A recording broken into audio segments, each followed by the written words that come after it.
Welcome in, everybody, to the Two for Talking podcast. I am your host, Corey Tusick. I've got comedian Joe Bartnick and Michigan fan who was up in Washington cheering them on. And then I've also got Josh Yohe, Ohio State hater on Twitter with The Athletic. Yeah, it was a wild weekend in college football. We were not going to really talk about that too much, but man, that was just real briefly. I mean, have you remembered a Saturday like that where, I mean, what, 5 of the top 10 or 4 of the top 10 lost? That was pretty wild.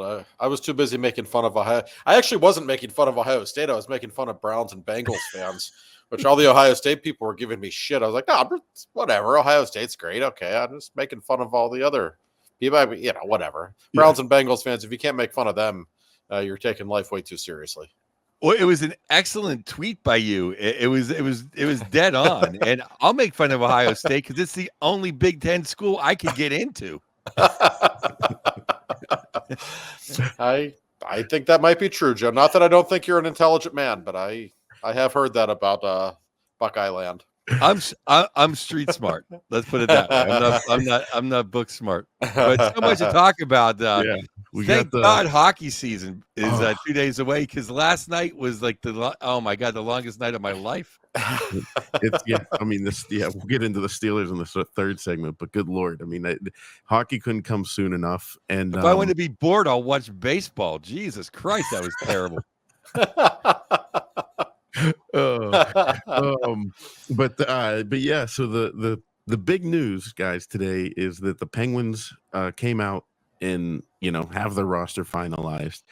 So I'm just going to run through the names. We have forwards: Rutger McGroarty, Michael Bunting, Drew O'Connor, Kevin Hayes, Jesse Puljujarvi, Cody Glass, Lars Eller, Valtteri Puustinen, Noel Achari, Ricard Raquel, Evgeny Malkin, Anthony Beauvillier, Sidney Crosby. Then on defense, you got Jack St. Ivany, Ryan Shea, Matt Grzelcyk, Ryan Graves, Marcus Pedersen, Chris Letang, Eric Carlson, and then Bloomquist and Tristan Jarry in net.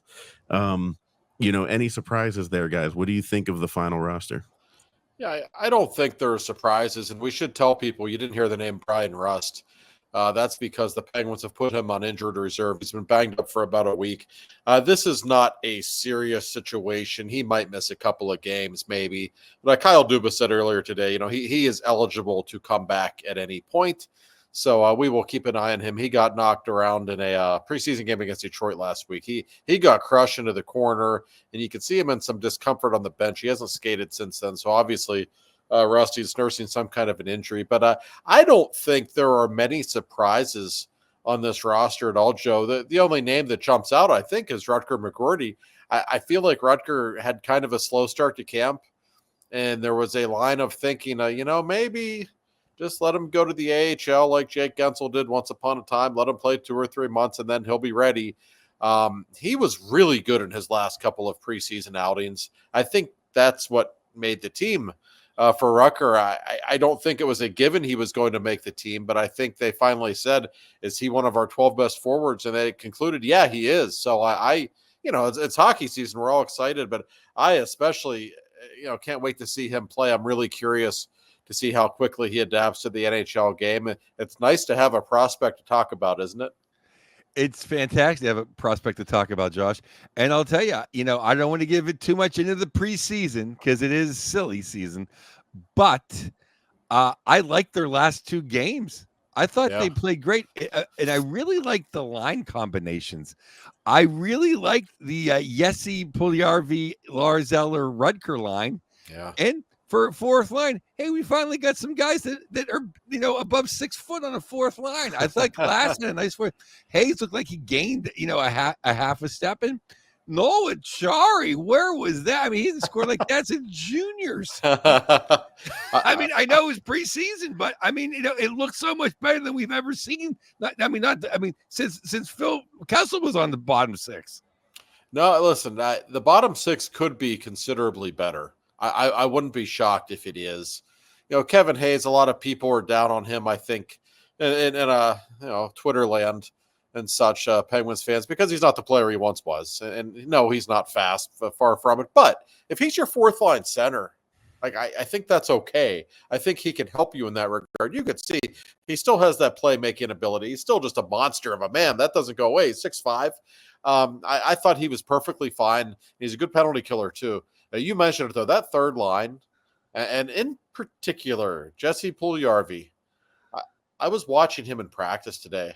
Me and Staggy were just standing there watching practice. We both said, Jesus, like this guy's absolutely flying. Like he looks like a way different player than he did last year. I don't know that he's ever going to score a ton of goals. He never really has at the NHL level, but he always has the puck. He's just an effective hockey player. And I will remind people, he had pretty major hip surgery. There's no such thing as minor hip surgery, and he was dealing with that last season. And he'll tell you, like he was not himself last season, and he really needed this summer to get back to the level that he wanted to be at. And he had a phenomenal preseason. I don't care if you're talking exhibition games, watching him in practice. He looks like a force to me. So, and I love Eller and McGroarty. I mean, listen, he really started to come into his own. His hockey IQ is off the charts. Like a lot of people talk about Rucker skating not being great, and maybe it's not, but just watching him every day now, he knows where to go. Like he just has that sixth sense that you don't always see very often. I think he's going to be a really good player.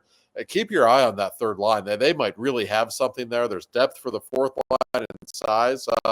I feel pretty good about this forward unit right now.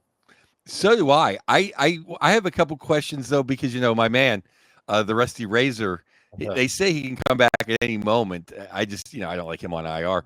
But then who is the odd man out? I would assume you're not going to see Valtteri Puustinen playing if everybody's healthy. And that could change immediately. You know how things go. Somebody's going to get hurt. Somebody's not going to play well. I don't necessarily see where Puustinen fits on the four lines. But I thought Puustinen is the 13th forward, though. Well, I guess he already is. Right, that's what I'm saying. So does Beauvillier go from the penthouse to the press box? Probably. I think you're going to see O'Connor with Sidney Crosby more often than you're going to see Beauvillier. Listen, Beauvillier had a nice camp. I will tell you this: the wheels are still good. That guy can really skate. I think he can be effective, but he's probably the odd man out. The thing with him, like he's not. Even though he's played third and fourth lines before, I don't know if he's that kind of style player. And when you look at how those lines are constructed right now, I'm not sure where he fits. And maybe he makes sense as a number 13 guy. If you think about it, like maybe he can, play with Sid here and there when somebody's banged up, or you can slide him into another line. I don't think he's the kind of guy who's going to hurt you. He's pretty fair defensively as well. So that's probably the case. I don't know that he and Puustinen will have huge roles on this team necessarily, but think about the names we're throwing out there. Like you could just see the depth that the Penguins have now, and they have a couple of guys in Wilkes-Barre that might not be that far away. Also, you think about where they were a year ago. Puustinen wasn't coming out of the lineup much a year ago. It was you got to play Puustinen, even though he's okay, but I don't think he did anything special. So certainly there have been some upgrades on this team with the likes of Puljujarvi and Cody Glass, guys like this. Not great players, but good players who might fill a certain role. And I think that's something Kyle Dubas has done very nicely, and it didn't cost him a lot of money to do it either. No, that's what I think, though. I think, like, when Rusty's back, like, I just like the way the lines are set right now. Yeah. I don't see, but I want to see Rutger with Eller. I want to see Puljujarvi on the third line. I want him to get more time. And I don't want Olivier on the fourth line dump backwards passing and just going nowhere. He was hurt most of last year, right? Kyle Dubas has a particular affection for this guy. He acquired him in Toronto once upon a time. He's always really, really liked him. Then he brings him to the Penguins. He does bring that physical dimension to Chari. Even though he's not a big guy, he plays like a big guy. Let's see how he looks when he's healthy, because we didn't really see much of that last season. I'm not saying he's a great player, but I think in a bottom six role, he's a really good penalty killer. And I think on a fourth line role, he could be pretty good for the Penguins. So it's an interesting collection of players. And I just like that Mike Sullivan has more tools to work with than he did last season. He has more pieces. Last year, boy, some of the lineups that he had to use were, let's be honest, not great. And I'm not saying this is some Stanley Cup roster. I don't think it is, but I think Dubas has done a nice job just to give him some quantity and they can kind of see what sticks and what doesn't. It's interesting. I almost have more concerns, with the top six, even though that's where the talent is. Well, Go ahead, Joe. No, I'm sorry. I didn't mean to jump in. I was disappointed in Achari last year because I think, like, Dubas was in Toronto, obviously, so he saw a lot of Achari in Boston and Achari in Florida. I always liked Achari's game. I was happy we got him. I mean, he was injured. He's just disappointed. Whatever. I'm going to say whatever excuse he had for last year, whether he was injured or whatever, he was not good. So if he can get back to Boston, Achari, that'd be fantastic. Sure, it would. He can make an impact. He's one of those guys. Like, his penalty killing is really good. Oh, he brings that when he's healthy and playing aggressively. Like, he really packs a punch. I mean, the defensemen do not like playing against him. He's got an edge about him, and he has scored goals in his career at times. And we've certainly seen in the preseason some serious goal scoring touch. I mean, I didn't see that coming. One of the league leaders in preseason goals. He wasn't high on my list of players who would do that, but that's okay. If he can be a better version of himself, that's a really big deal. I think the bottom six has a real opportunity to be better. We didn't mention Lazat. I think he's a decent piece who's out with a concussion right now, but he's a legitimate NHL player that you have, who you can also bring into the lineup. So they've got pieces to work with. I'm curious to see how the top six looks. We don't know how long Rusty will be out. I don't think it will be long. Kyle Dubas said this afternoon, Rusty's the kind of guy, if you say, hey, Rusty, can you play tonight? He's going to say yes, and he's going to play. But he gets hurt sometimes when he does that because he'll play hurt. They don't want him playing hurt in October. So maybe he misses a few games. That's in play. But we know it'll be Rusty with Sid and probably Drew O'Connor. That line should be good. But still some questions. Can Rusty stay healthy? And can O'Connor play the way he played in the last month of last season? That's a big deal if he can. And I'm on record as saying I don't like Raquel with Malkin. I never have. I just don't like the mix. But I do like Michael Bunting on that line a whole lot. Man, was he a revelation when he came to Pittsburgh. So it's a good top six. As long as the big guys are going pretty well, they should be okay. It's an interesting roster, and I think on paper anyway, it's a better one than last season. Absolutely. Speaking of Mr. Dubas, the most interesting thing I thought he said, and of course I have my ears up anytime someone mentions Brian Rust, was when he said that we need the bottom six to score and not just play defense. I'm like, yes. That's and so even if Puljujärvi isn't at top 5 overall pick level scoring, if he just puts in 15, that's 15 more than anybody did last year on that one. No, you're right. It's a big deal, and it's been a while. I mean, it's been years. Yes. For the bottom six. Did it make a little bit of a difference when Phil Kessel was on your third line? Now, granted, you're not going to see things like that very often, but the matchup problems that it creates when you have a third line that can score, that changes everything. If Eller and Puljujärvi can each score 15 goals, that's a big deal. It really is. Not to say nothing of Rutger if he sticks on that line. I mean, this is a kid with big-time goal-scoring potential.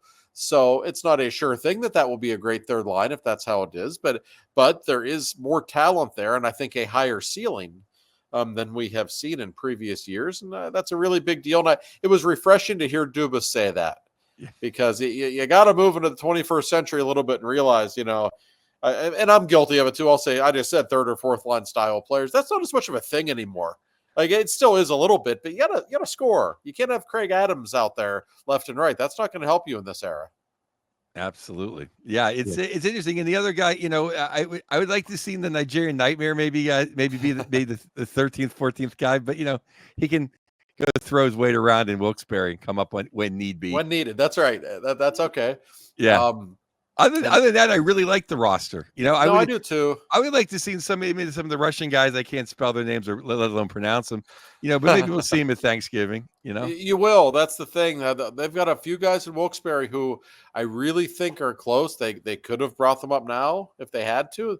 That's a nice thing to have. But I also think just letting them grow together in Wilkes-Barre for whether it be a full season, half a season, whatever, that certainly is not a bad thing. What might be a bad thing, however, A little nervous for all you Penguins fans out there when the season starts. Number 27, Ryan Graves. I don't know what to expect. I can tell you just from watching the preseason games, watching him in camp the last 10 days or so, he doesn't look good. He looks like exactly the same guy that he looked like last year. He has really had his troubles. It looks to me like he will be in the opening night lineup with Jack St. Ivany on the third pairing. I love Jack St. Ivany. I think he's really good. But boy, he might have to carry that pairing a little bit. I think their numbers will be sheltered. And for those wondering, it certainly appears that Erik Karlsson will be ready to start the season on Wednesday. He's been full go for a couple of days now. He looks fine. That third pairing, though, with Graves, I'm telling you, he has not looked good in camp. And he knows how many eyeballs are on him. There's a lot of pressure on that guy now. I think the Penguins will protect him as much as they can. He's still going to have to play 12 to 15 minutes. He's still going to be out there against the other team's top lines at some point. We're going to have to keep our eye on him because I'm not really loving what I'm seeing in camp right now. I was going to ask you about him. I mean, at what point does he become unplayable? No. just because you're paying him, right? Doesn't mean you should play him. It'll happen at some point if he continues to stink. I mean, Mike Sullivan's not going to risk his own job just playing Ryan Graves. Problem is, like, how many options do you really have? I like Ryan Shea. He's probably better than Ryan Graves. In fact, that's probably what I would go with because we know St. Ivany and Shea are good together. But Ryan Shea isn't exactly Brian Dumoulin in his prime either. Let's be honest. There's only so many options there. Ideally, Graves just doesn't suck and he plays okay, and you kind of don't worry about him. And he's an okay third pairing defenseman, albeit an overpaid one. That would be ideal, but we've got to see it happen first. Corey did not announce. So you want to go down to 6 or 7 defensemen, and then I can say my piece. Yeah, the 6 or 7 defensemen. Yeah, I did. I went through the defensemen, but oh, you did. I'm sorry. I literally was sitting here forever. How did I miss? Yeah. I didn't know if you read the defenseman as well. Did you read the defenseman as well? I'm sorry. Yeah, I did. I mean, and the only thing I wanted to mention about the defenseman was that Harrison Bernicki did go back to Portland. I think that's his WHL team. Cam Loops. I believe it's Cam Loops. Okay, Cam Loops. Okay. So he didn't make the roster, but what did you guys think of him? And Joe, I want to get your thoughts on the defense and everything like that as well. But I thought that his first game, I said it on this podcast, I thought he looked really bad. He looked like an 18-year-old playing his first game, and then he looked really good. So we might have one there in a prospect that's coming sooner rather than later. I want to go a step further. I didn't like Grzelcyk. I liked him in Boston. He was bad last year. I don't think he looked good at all. I don't know, Josh, what you thought of Grzelcyk? I think he's been okay. I haven't been blown away, quite honestly. Yeah. I'm literally like, I would have. They sent Aho to Wilkes. I would have seen if you had any takers for Grzelcyk. I'm sorry. I don't think he looked very good either. And I would have rather just gone. I talked big about Pickering last week. I'd rather see Bernicki or Pickering playing than both Graves and Grzelcyk. I know those are all young guys, and this is the year. This is his last year. But to me, Grzelcyk is undersized anyway and didn't play very good. And Graves stinks. So let's either get younger. Bernicki absolutely should be playing. I would have had Bernicki and Letang playing, and then Grzelcyk maybe with St. Ivany, and Graves can get $5 million worth of popcorn. Well, the blue line, I think when you look at the Penguins roster, there's some big question marks there. Let's be honest. Okay. We'll start with the big names. Erik Karlsson wasn't bad last year. He certainly wasn't at the level we expected him to be at. Chris Letang was terrible in the last 2 months of last season.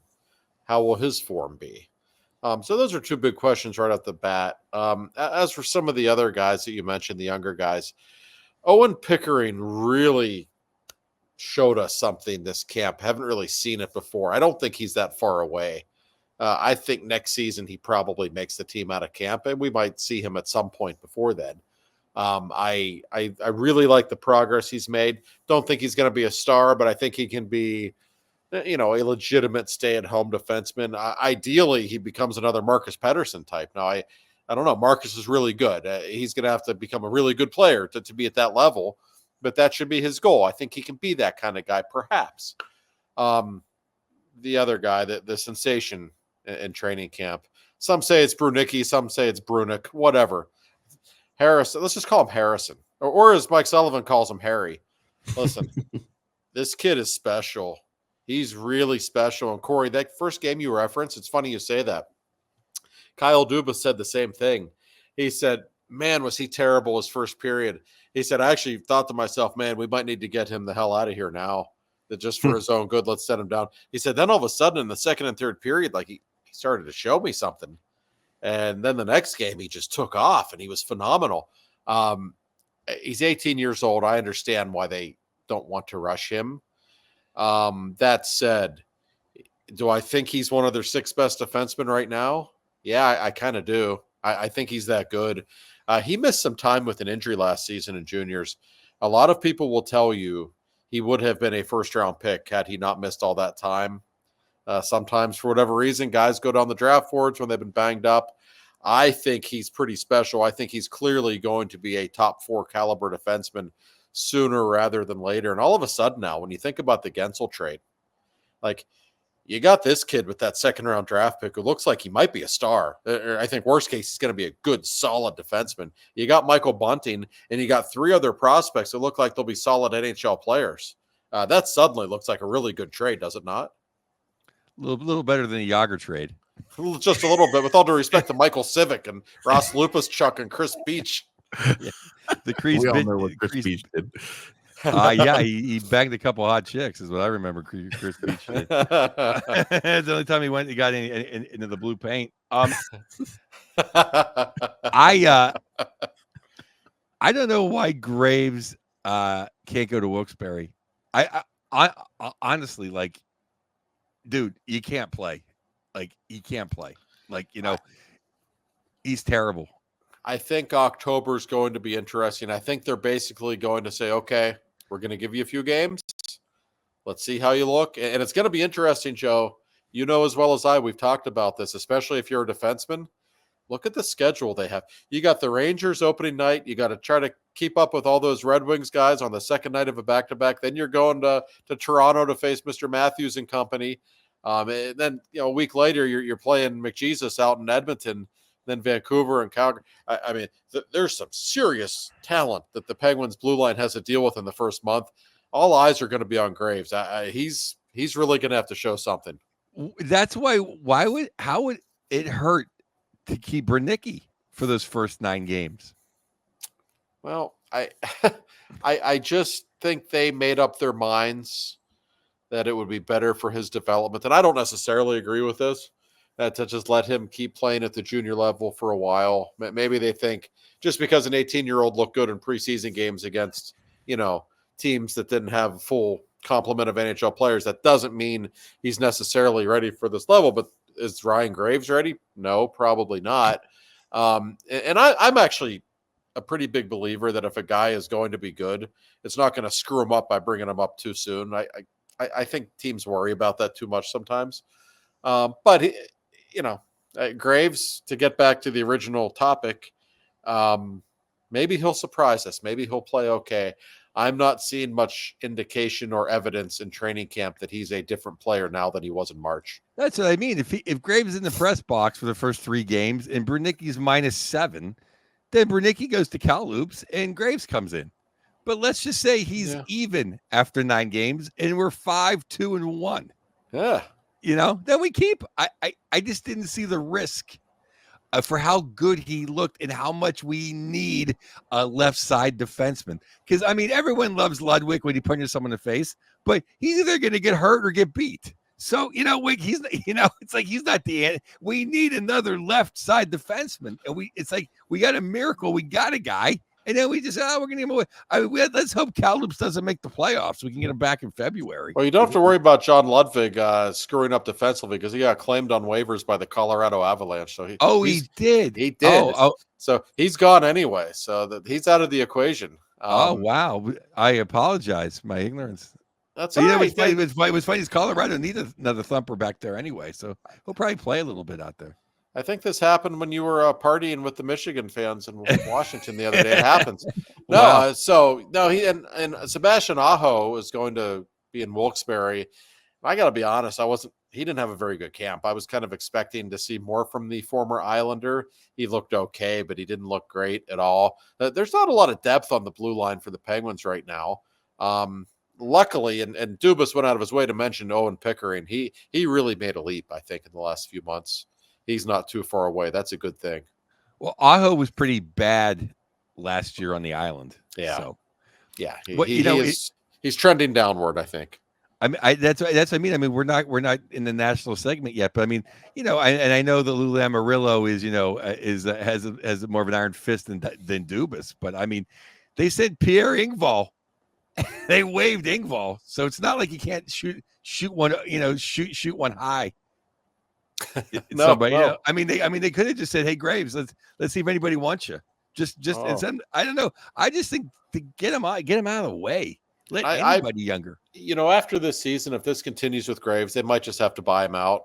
I don't know that he's tradable. You don't want to buy a guy out even if they do it next summer. He's on. They still have to pay the guy for 8 years, albeit a much reduced number. It's just, boy, I like a lot of the things Kyle Dubas has done since he took over, especially this past summer. That Graves contract might haunt him for a long time. I don't understand from a talent evaluation standpoint what they were seeing, what the mindset was. I have talked with people in the New Jersey organization in the last year who've all told me, like, what the hell was he doing giving this guy that contract? We knew he wasn't that good. Just a big, big error. Yeah, we'll have that. And we'd maybe if he just goes down to Wilkes-Barre, I mean, you pay $5 million to mentor some young kids. Who knows? And maybe you just get lucky and somebody's drunk and they accidentally hit accept on the trade button or something. But the other question I had for you guys with goaltending, what did you think? I mean, obviously Ned now being hurt allows Bloomquist to be on the squad for the opening night. How long is Ned out? And is this Tristan Jarry's chance to kind of claim the net and prove us all wrong? Oh, Jarry's the guy. There's no question, especially with Ned out. It was going to be interesting with a healthy Ned to see how it broke down in terms of starts. I think Jarry would have gotten the opening night start against the Rangers regardless. Now we know he will. Blomqvist, I thought he was okay in camp. He wasn't great. He was average at best, in my opinion. I don't think it's in the plans for the Penguins to give him a ton of starts. He might start that second game of the season in Detroit. I would guess he probably will. I don't think you want to play Tristan right out of the gates back to back. They'd probably prefer to not do that. But that's their only back to back until the end of the month. In Edmonton and Vancouver when they have another pair. Hopefully Ned's back by then. It's not a super serious injury. They're calling him week to week. He's already been out for about a week, so he theoretically could be back 3 or 4 games into the season. That would not surprise me, so I don't think it's a major issue. But make no mistake, Corey, Tristan Jarry is the X factor on this team. I don't think the Penguins are going anywhere without him if he doesn't elevate his play. He was fine in training camp and in the preseason. It's hard to gauge goalies this time of year, but he better be good early because if he's not, there's going to be a lot of pressure on him personally. There's going to be a lot of questions about who the number one goalie is, and the Penguins are just going to be screwed if he doesn't play well because this is not a great defensive team. We know that. They need their goaltender to be above average. He has the talent to do it, but he has to, Joe, and you never really know what you're going to get with him. No, speaking of starting out bad it was Bloomqvist. His first game against Buffalo was wow. He was just a sieve. Yeah, but I thought he played good the last couple outings he had, and I think I don't think Jarry played lights out, but it was the preseason, so I'm not going to worry about it. But I am worried about him. He needs to come out hot. I mean, this is the worst. I mean, come on, Ned. You can't be the midget now. You can't get hurt when we need you. I mean, these first 10 games are big. I mean, they're big, huge. huge. And then we're going out west.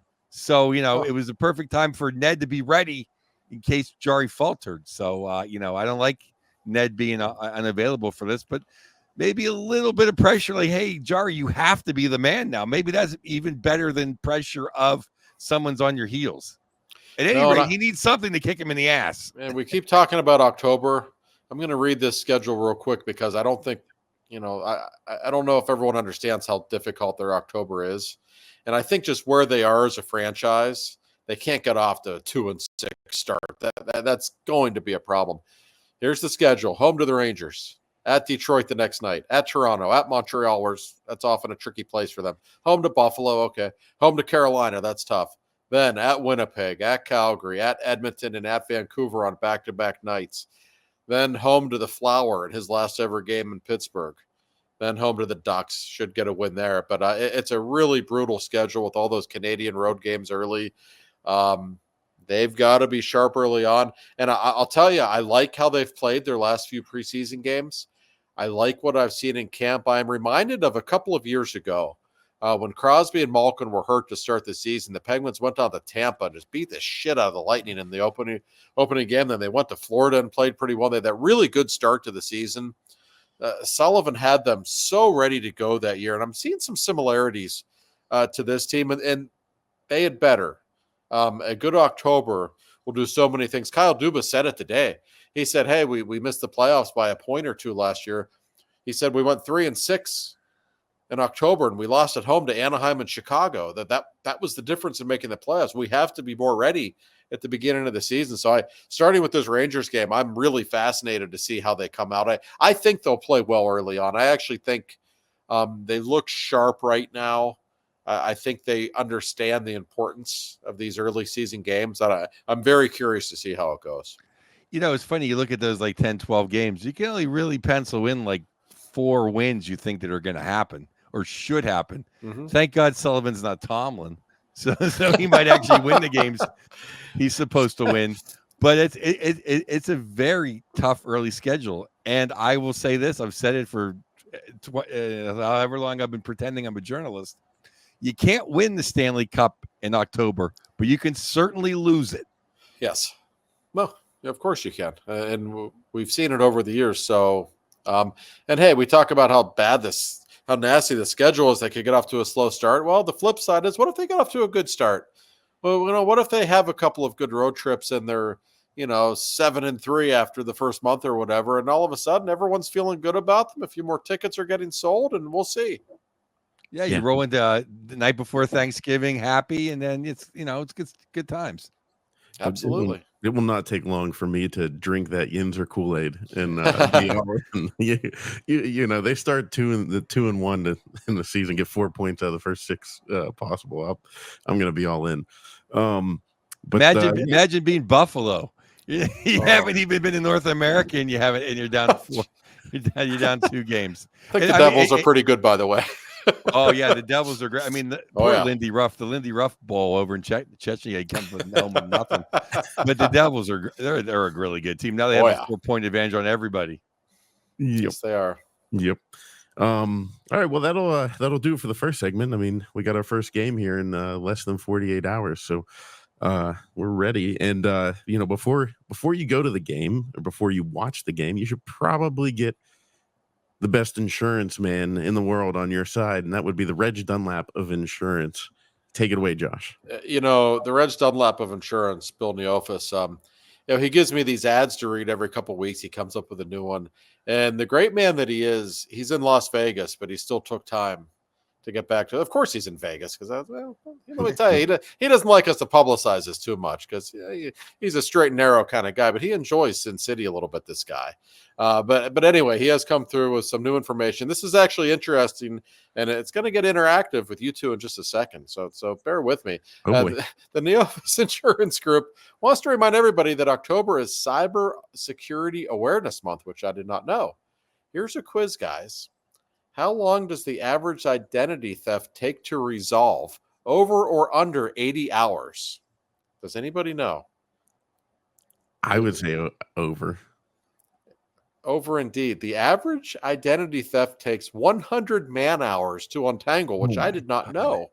And even if you had an extra 100 hours in your schedule, how would you go about resolving a full-blown ID theft? Good point. Well, if you have nationwide homeowner insurance policy through the Neophis Insurance Group, you can add identity theft coverage for less than $4 a month, and that covers everyone in the household. That's how great these guys are.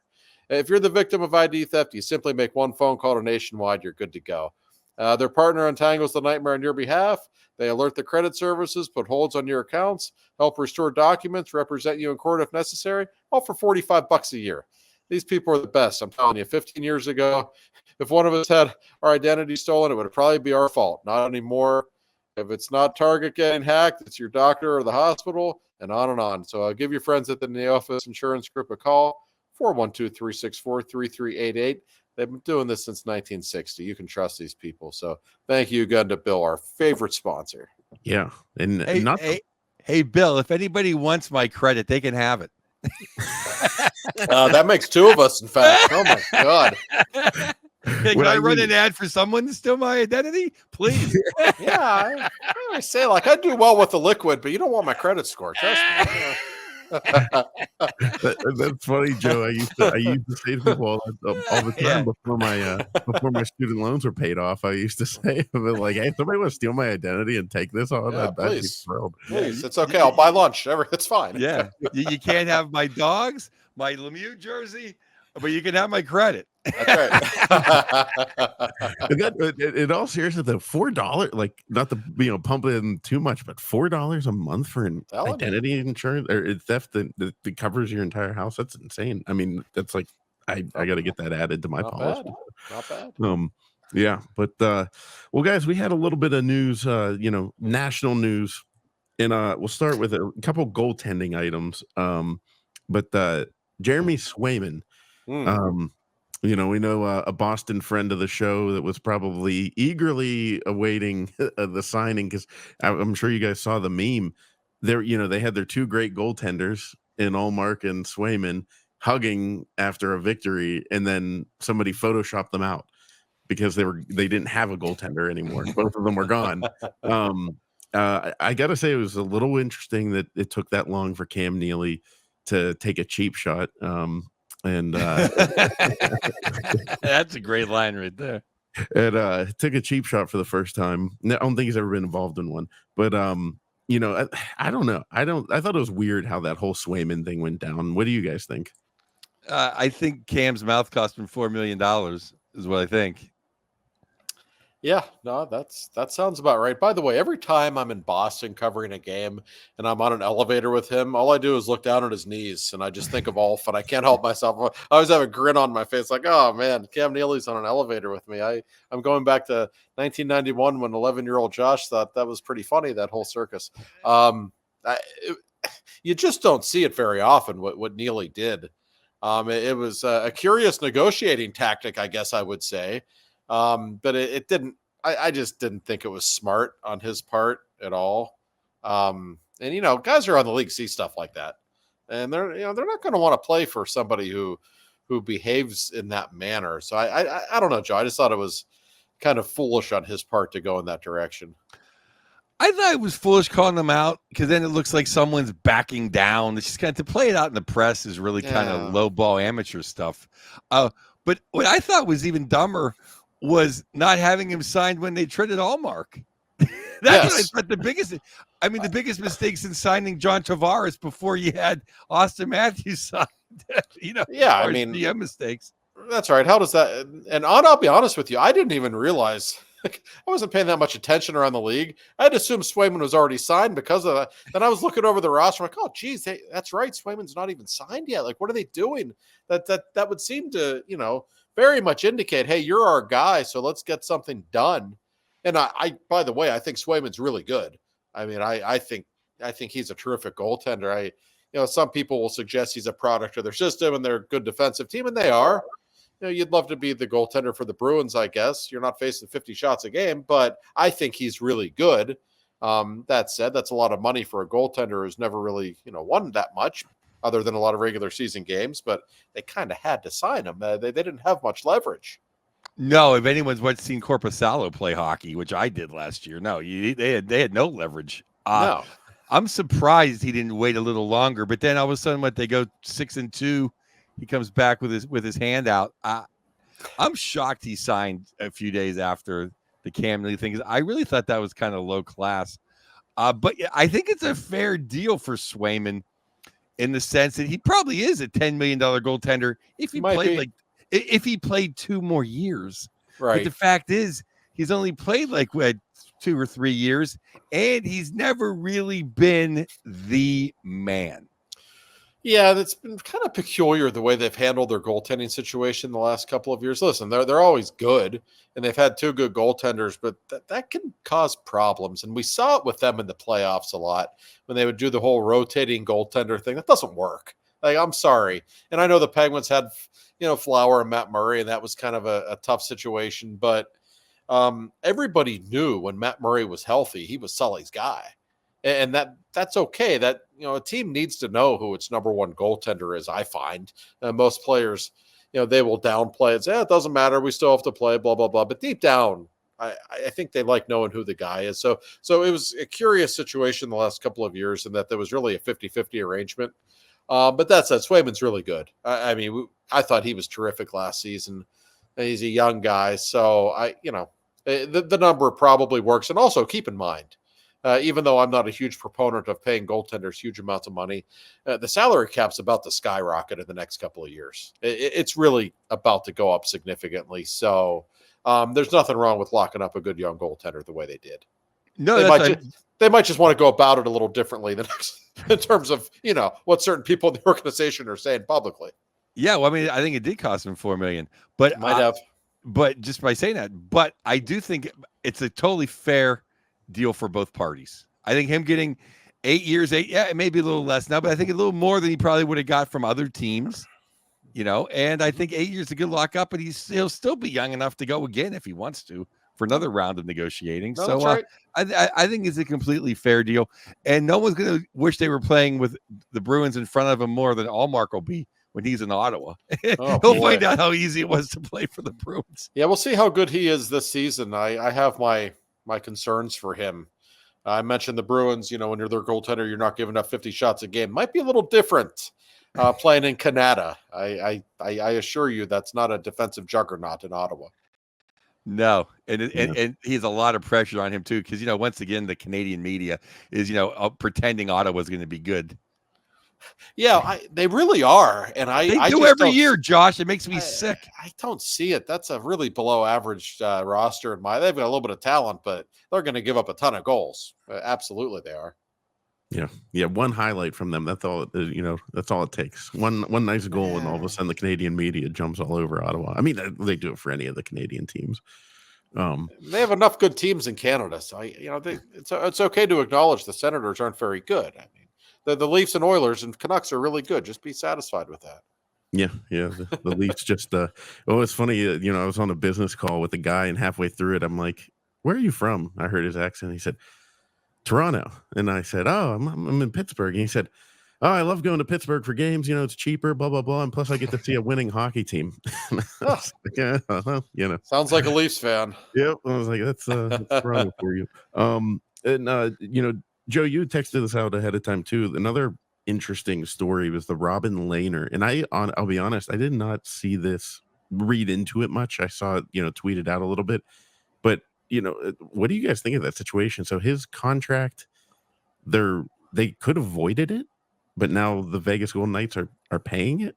Well, here's what I got out of it. And even though I did miss John Ludwig being picked up on waivers, I did see this, that basically the league and Mr. Lerner, with the agreement of the Players Association, Lerner got his full contract, which fine. He signed a contract. He deserved to get paid his whole contract. What I did not like about this is he is off the Vegas Golden Knight cap.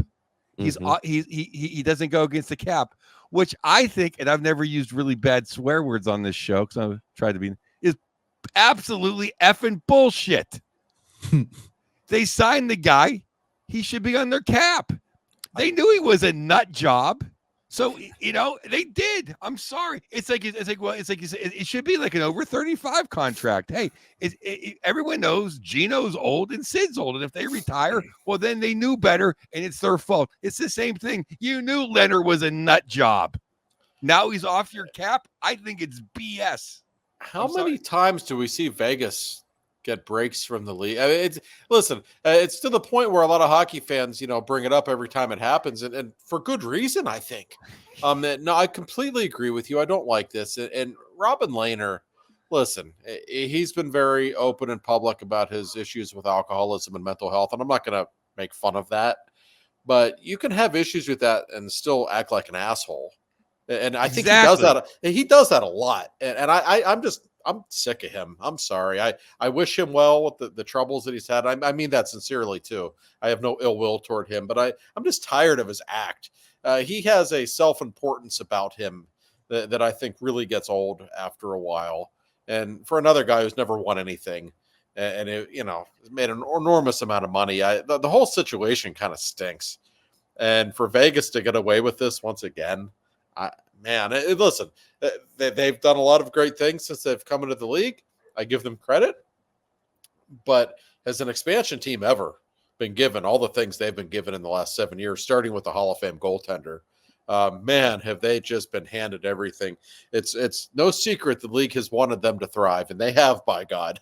But man, have they had a lot of help. Yeah, I mean, I have nothing against Lerner other than I'm tired of his act like you are, Josh. I mean, but it was literally like, he's screwed up in like 5 different cities. So it's not like they didn't know what they were getting into. And now they wipe their hands of that problem. No, I agree. They signed him. He should get every penny of that contract, but it should not come off the cap. That's ridiculous. Right. It's literally ridiculous. It's ridiculous. Insane. It really is. I could not agree more. I don't like how the league will pick and choose when it does stuff like this. There's no rhyme nor reason to it. It's no good. Maybe we should hire someone from Vegas's front office and maybe get a Ryan Graves contract off of. Yeah, listen, Gary, we really screwed up on this contract. So what do you say we just make a little deal and we'll just he'll still get his money. That's what it feels like, really. It's and also, Stan Bowman's back in the league. He took Rob Scuderi once upon a time. Maybe he likes Ryan Graves. I think I'd make a call there as well. Yeah. Stan's had a lot of time to think about that too. I'm glad Stanley's back in the league. How about Billy Guerin? You don't think Billy Guerin wished he couldn't come up with a concoction to get Ryan Suter to freak out? Oh, I promise you, the damage Parisi and Suter did to that cap for them. I actually think Bill, and I admit I'm biased because Billy's one of my favorite people in hockey. I think he's done a magnificent job there, given the cap restrictions that he's had to deal with. I mean that sincerely. He's done an incredible job. I didn't pick him to do anything this year because of the problems they have up there. Right. But I think Billy's incredible. The other thing, I mean, I wanted Billy to come here. Yeah. Let's be honest with you. I wanted him and Talkett to be. That would not have been the worst situation. No.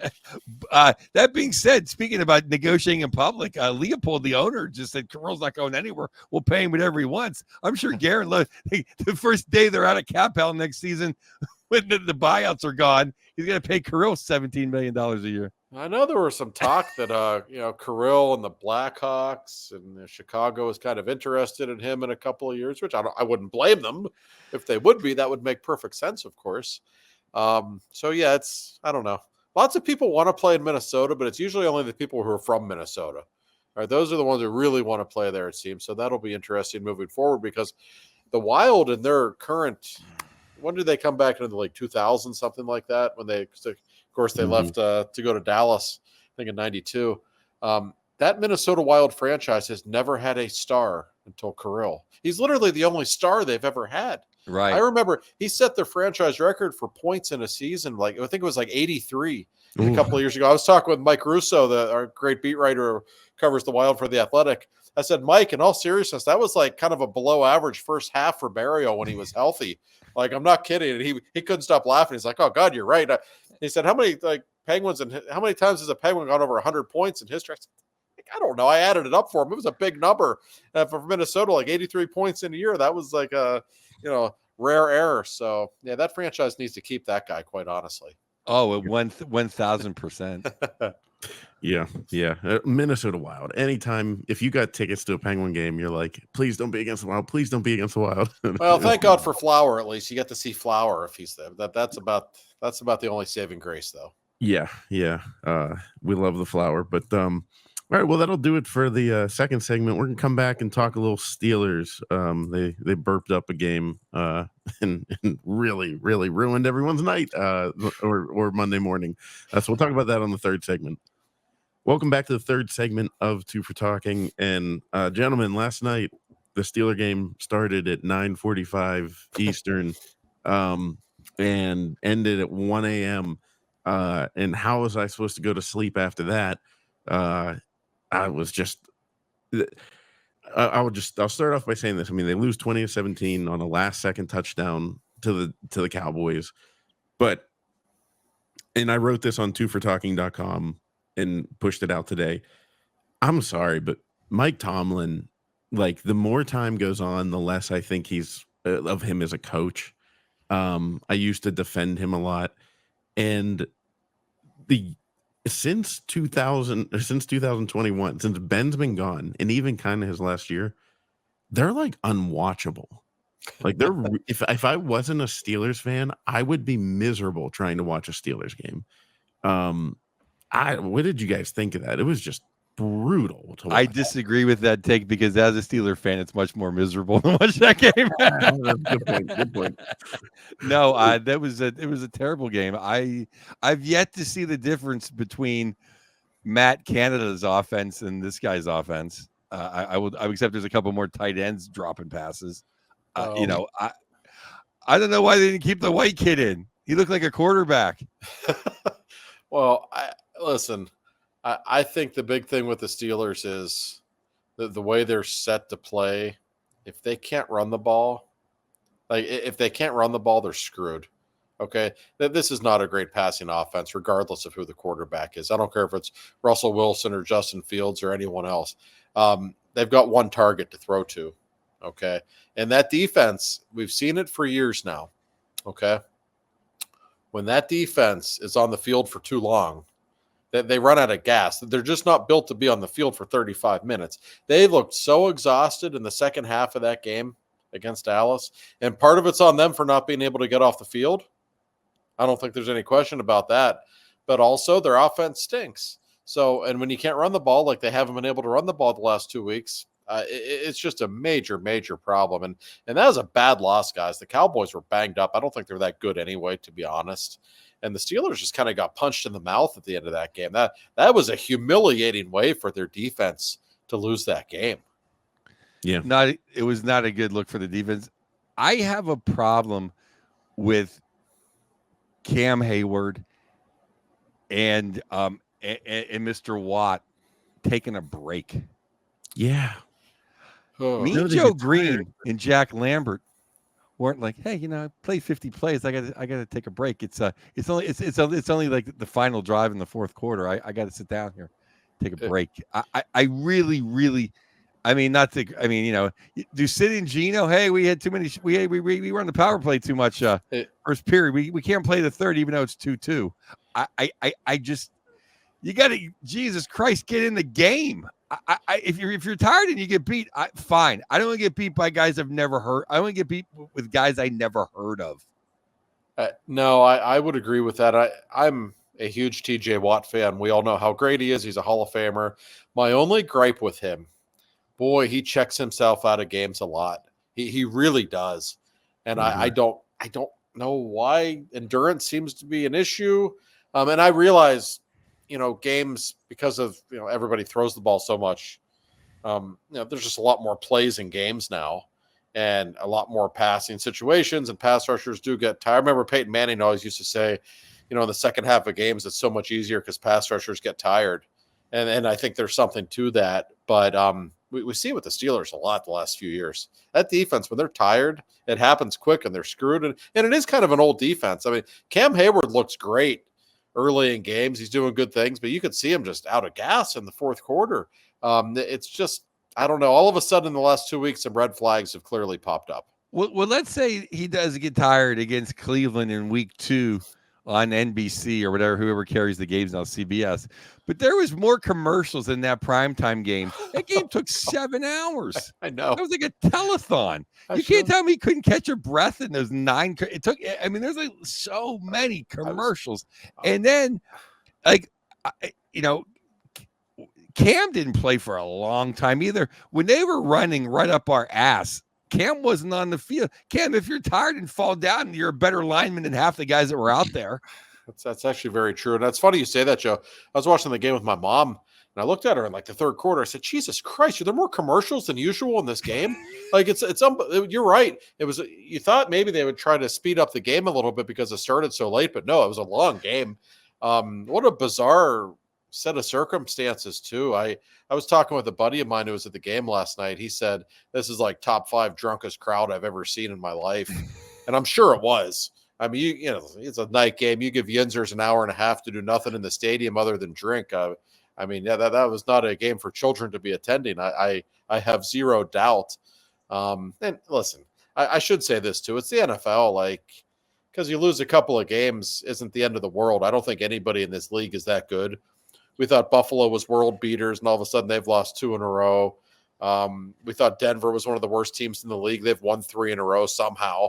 The parity in the league is just off the charts right now. I mean, the good teams. No, I don't think so either. I don't think the product's been very good in the first month, quite honestly. Like, and I'm not even a huge college football guy, but compared to like that Alabama Georgia game last week, like, have we seen anything like that in the NFL this season in terms of entertainment? I don't think so. I mean, we all watch the NFL, whether it's because we love the Steelers or gambling or fantasy football or all of the above, but I don't think the product's all that great at the moment.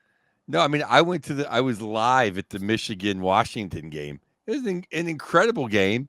And, you don't get to see the commercials. And a lot of times it used to be my dad would be at Steeler games and we had seen tickets forever. And it would seem like, man, there's another commercial break. You're sitting there, man. Mm-hmm. It went like a flash compared to how long that game was. And I was sitting in a bar in a nice restaurant like last night, watching that Steeler game. So I can't even imagine. I mean, like, it just went on forever. But they got beat. So like by Dallas. Half their guys were like practice squad guys. They lost to. I mean, they lost the defensive ends, their top 2 defensive players. They lost their starting offensive lineman, and they just ran it right down our throats, and we couldn't do anything against them. I thought it was a soft performance from the Steelers. They were really beaten up on the line of scrimmage the last 2 weeks, I would say. Najee's had nowhere to run. The run defense, nobody talks about the run defense. It's not been very good. That's kind of like the foundational thing for the Steelers. You just always assume they're going to stop the run, right? Last few years they haven't. Patrick Queen's been really disappointing, I think. They've got some issues. That doesn't mean that a lot of this can't be fixed, of course. And, I'll keep saying it, that their schedule is still soft. You got the Raiders, then home to the Jets and home to the Giants. I mean, those are 3 very winnable games. They'll be favored to win all 3 of those games, but they had better, because we all know how nasty that schedule gets in the second half. So they're still, in terms of making the playoffs, in a pretty good spot, I think. But that lead in the division is gone, and the Ravens pulled one out of their behinds in Cincinnati yesterday. I think the Ravens are pretty good. Now that's still probably the team to beat in the division. Yeah. Now I think if Cam is 90%, he has to come in. Yeah. No, I agree. I'm you mean Russell? Yeah. Why am I? Yeah. Why am I saying Cam Wilson? Is there a Cam Wilson? You think of Cam Newton? Yeah, maybe. Yeah. Well, I mean, I'm curious to see what happens. I mean, that's why Corey makes the big bucks on this show. Yeah. I mean, I think Russell has to come in. I was pro this guy because he's running the ball, but now he's not even really running effectively. No, they're not. Like, they did a couple design runs. I'm like, oh, hey, that looks really good, and then they stopped. It's weird. I don't think Fields is why they've lost the last 2 weeks, and I actually thought he was pretty good in Indy. But I also just feel like this offense is still so limited. And, if it continues to struggle, you're going to see Russ at some point. I don't think there's any question. And one thing, too, that I feel like nobody's really mentioned this. Fields hasn't been horrible. He's been okay.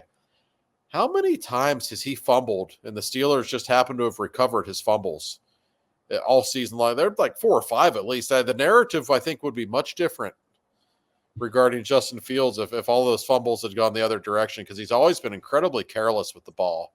And it's something we're still seeing every single week from this guy. Well, I agree. I don't think Fields has been the reason why they've lost, but they need a professional quarterback. I don't quite think Fields is a professional. When you see Joe Flacco, and you see the guy from Dallas, just professional quarterbacks. Fields does not look like a professional quarter. He looks like a college. He looks like he should be playing in the SEC. Oh, I know what you mean. And Flacco's still pretty good, by the way. Yeah, he's been terrific. You're right. And Dak turned the ball over a couple of times last night, but boy, he also diced up the Steelers defense all night. That was pretty impressive performance in my opinion. And listen, Russell Wilson might not be what he was, but there's still a curiosity factor. I'm still kind of like to see him play at some point and see how he looks. Maybe he can bring out something in George Pickens. And by the way, we should mention what Mike Tomlin said about George Pickens after the game. Really bizarre, and I didn't realize it at the time, Joe. When you're watching on TV, sometimes you don't notice as much as when you're there in person. Pickens only played like 55 or 60% of the snaps. Like, he's your only receiver. And Tomlin after the game basically said we were trying to keep him fresh, which is one of the weirdest things I've ever heard anyone say about a wide receiver. I don't know if he was actually benched or if there was something going on. But if you watch some of the highlights, I saw people put them on Twitter today. People like to break down the tape. Pickens was really dogging it on a lot of plays. He wasn't even running his routes. I don't know what's going on with him. Maturity has never been his strong suit, but they need him to be way better. He's been far too quiet, especially this week. I mean, Tomlin should just run for office at this point because it's just all lies. Right. He's so full of it. It's painful. It really is. The national media eats it up. It's unreal. Adam Schefter today. Mike Tomlin with a way with words is always like, Adam, he's full of crap. Don't you see this? Like, come on. Like, I don't understand how people don't just roll their eyes at this point. Yeah. It's very successful coach. I'm not knocking him, but it's kind of nauseating to hear him talk sometimes. I think he's a great coach Monday through Saturday. I do too. I really do, and I can't. And I like him. I think he's like if you make a movie, he's the guy you cast as the coach. Right. And I've said this many times: the way he handled all the off the field shenanigans with the kneeing and the this and the Pledge of Allegiance, I couldn't have been more proud that he was leading our franchise. Right. That being said, the decisions he makes. He lives in his fears more than anybody I've ever seen coach a football team. Yeah. And a friend of mine gets on me when I say field goals are for losers. He's like, oh yeah, well, your field goal won the game. I'm not talking about not kicking the game winner with 7 seconds left. I'm talking about when it's 3rd and 9, right? Maybe throw a 12-yard pass to then possibly go for a touchdown in 3 minutes. And hey, let's run a jabroni up the middle to make sure Boz gets an easier kick. And it's the biggest thing. I agree with you. And I see this with the Steelers a lot this season. I hear people say, well, they're too conservative on offense. And I agree. But the single biggest thing I see, even though I don't think Fields has been terrible by any stretch, I don't think that's fair to say that about him, but I don't think the Steelers trust him. It's very clear to me that they're just kind of trying to keep it safe and don't make any mistakes. Watch around the league. Look at the best teams. They're not being conservative. They're giving the ball to their quarterback. They go win the game. And if you don't trust your quarterback to make some plays, you're only going to be so good in this league. That's what was so shocking about that white kid coming in throwing a dime. The way Tomlin goes, you think he would have taken a knee. No, and I know what the player talking about, the 3rd and 9 when they just the handoff. Like, what are you doing? Like, come on. Even Collinsworth is like, that's Collinsworth said they must have seen something that they really thought was going to work on that play because that's kind of an unusual play call there. Like, yeah, no kidding, Chris. It's really weird. And I almost feel like, though, the Steelers and Tomlin get off on it a little bit, like that they play differently than everyone else and they're going to beat you 16-13. Like, that's great. But I don't know. I don't think that's going to work long term. I realize it helps you go 500, but I don't know that it helps you get better. And I have a theory, guys. Like, training camp doesn't really exist anymore. So the first few weeks of the season, the games are ugly in general. Mhm. Well, I think the Steelers are always good in the first few games of the season, perhaps because that's how they play. They're comfortable. But when everyone else starts pressing the accelerator, like when October comes, like they're kind of still playing the same way. And I don't know. I look at the Kansas Cities and Buffaloes and Houstons and Baltimores. I don't know if they can keep up with those teams in a playoff setting. I have my doubts. Well, Yeah. I'm not a Collinsworth hater.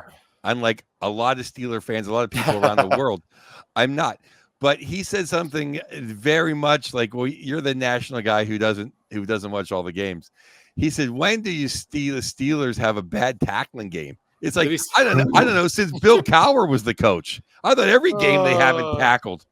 They haven't had a good tackling game in a decade, Chris. No, that's when when you hear the broadcaster say, "Here we are in Pittsburgh, the blue collar city with all the steel workers in the crowd." Like, okay, it's not 1974. Okay, yeah, I completely agree.